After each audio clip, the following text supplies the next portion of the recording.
Adunay usa ka tigulang sa maong lugar nagpagupit sa barbershop ug ang nagupit sa iyaha nga barbero tigulang na usab. Ug samtang nitabo ang paggupit, niingon ang tigulang nga nagpagupit, niining lugara akong gikwenta-kwenta sa akong naipon murag ako gyud ang pinakakwartahan. Niingon pod ang tigulang nga barbero, murag baliktad kayo ta. Kay niining lugara akong gikwenta-kwenta murag ako gyud ang pinakapobre. Maura gyud ni gisaligan ako kining panggupit. Kung masakit ko ang kaso, dili na ko makapanggupit, mapasmo gud ko ug mamatay.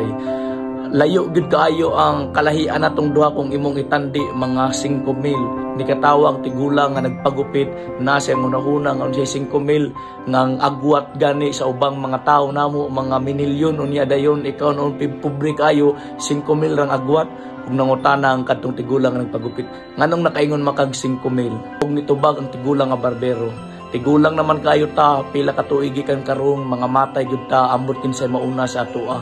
Akong gitan-aw ang presyo sa lungon didto, ang pinakabarato 10,000, ang pinakamahal 15,000. Kay pobre man ko, ang akong mapalit maurgit tong pinakabarato 10,000, unya ikaw kay kwartahan man kang imong mapalit katog yung pinakamahal 15,000. So ang agwat natong duha 5,000 ra gyud. Didto nakamata ang maong tigulang. Bisan unsang status nato sa tong kinabuhi no, sa minteryo ra gyud gyapon ta magabot.